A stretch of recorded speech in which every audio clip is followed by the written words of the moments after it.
Hey, Gyuri. Hey, Will. And hey, everybody out there who's listening to us. This is the Appetizer, your favorite weekly video show review thing. So, yeah. And we're talking about Call of Duty Black Ops this time. It's time to put on your tinfoil hats and get ready for a conspiracy theory. Yeah. It's time for something completely different, so... The game begins pretty funny, pretty odd way, but Will explain this right now. Alright, so we get into this point of the first mission here where you're Alex Mason and you don't know where you're at right now. And these interrogators are asking you what some numbers mean. So obviously, it's kind of like Lost, but it's parodied in the way that, it ties in with real life events and stuff like that. So these interrogators are asking you to retrace events from your past, and then you go and play through them. So it's not very chronological in a way that you're playing as you would expect for Modern Warfare 2, which had like a very set start and there you go. Shit, this guy has a very bad day. So, I know he's happy. Yeah, basically, this guy, I don't know if he has amnesia or if he just doesn't want to reveal information because we have no idea who these interrogators are. So we don't know if it's his old, if it's his old team and they want to know what he did, or if it's like the Russians, those bad Soviet assholes who want to know the secrets. What we do know is that, someone is beating him up, someone is torturing him, and they're making him retrace everything he did in order to find out what these numbers mean. So yeah, so you've been taken back to the Bay of Pigs, where you were assigned to assassinate Castro, and apparently you done it. Yeah, well, yeah. You alive. You killed Castro. I mean, didn't we tell you this game was historically accurate? I mean, yeah, I know. Hey, Castro's been a robot for years. Everyone knows that. There's just many doubles acting like Yeah. Castro. Yeah, he's not real anymore. He's a myth. Anyway, Cuba doesn't have a dictator. Yeah.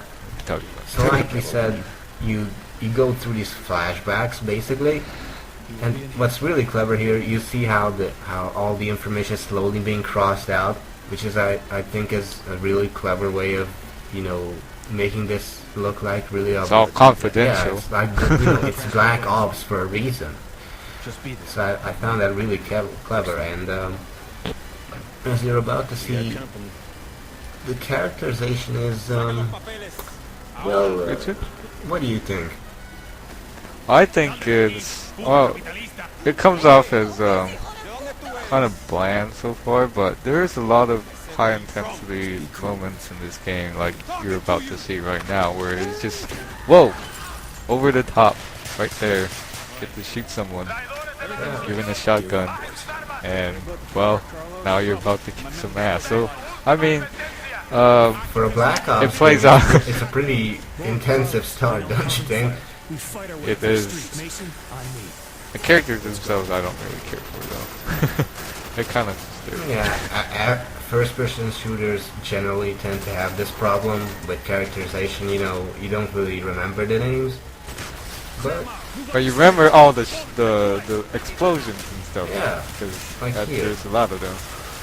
So you ran out on the street, you start shooting, and as you're about to see, William apparently has an infinite supply of grenades for that machine gun, because this is the fourth grenade, that's the fifth grenade, and he's about to use the sixth grenade right now. So, for some reason, I don't think this game is very, I don't think you're struggling for ammo here, Will. No, there's no point in this game where I felt like I had to scrounge around for ammo. Stuff like that. It's very you get your arsenal, you find your weapons that you're good with, and you start shooting stuff.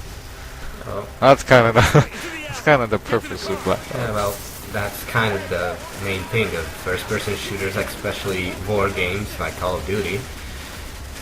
But what I'm Yeah. really more interested in is, this game is called Black Ops, like I've said for about the 5th time now. So what I'm interested in is, how is this different from Modern Warfare? Like, what makes it Black Ops? I mean, apart from the whole Cold War era and apart from the conspiracy theories, like gameplay-wise, do we get to do spy stuff, or do we get special gadgets, or weird over-the-top weapons that only James Bond has, or anything like that? Well, Black Ops plays. I feel like it plays off as kind of a joke to like all the conspiracy theories and stuff like that, and they kind of interweave. Treyarch's done a very interesting way of like interweaving real life events into like this fictional story. Of course, Of course, the weapons of you course. put. We must say And- of and- course, because otherwise the government's gonna get us. Either him or we'll end up like Hideo You never Kojima. know who's watching our videos, you know. But the weapons in this game are kind of funny because like at some point you get a crossbow with a grenade detonator, and then it's kind of hilarious just pinning it on someone and then watching them explode. Like this one, it wouldn't actually be realistic, but it's kind of the fun of like playing around with different sorts of Yeah, weapons in this game. if you really think about it, playing as a spy would be kind of cool, but also kind of boring, because real-life spies, not that interesting. They weren't shooting that much. They kept a very, very low profile. Yeah, it wouldn't be interesting like this. Of course not. Yeah, just think about it. If all the game was that you had to learn a bunch of languages, then go into Soviet Russia and observe the Communist Party for about half a year and then report back. So I guess being able to shoot somebody and blow everyone up is probably a more fun concept. just a little bit. Yeah.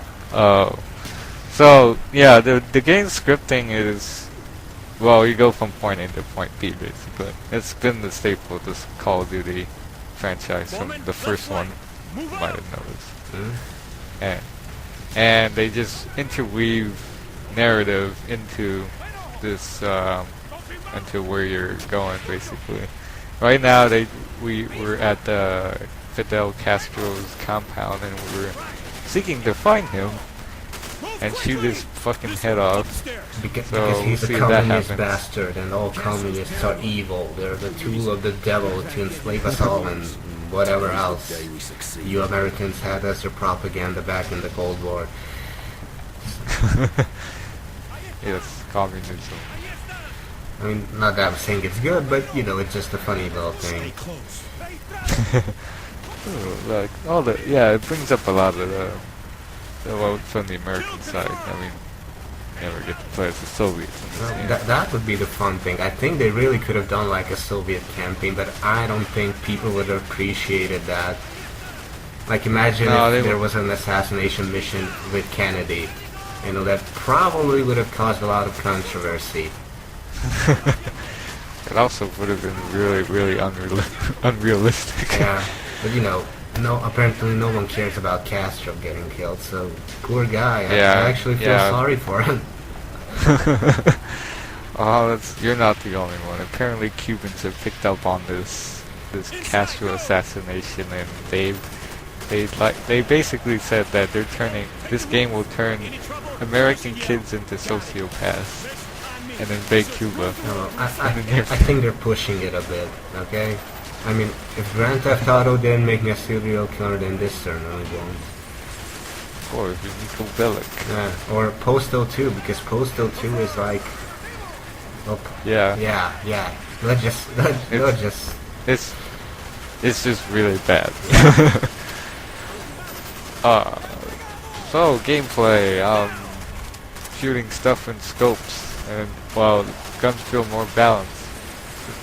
Yeah, I mean. Oh, by the way, I told you this earlier, but the others don't know. So I haven't played a Call of Duty game since Call of Duty 1 or Call of Duty 2. I don't really remember.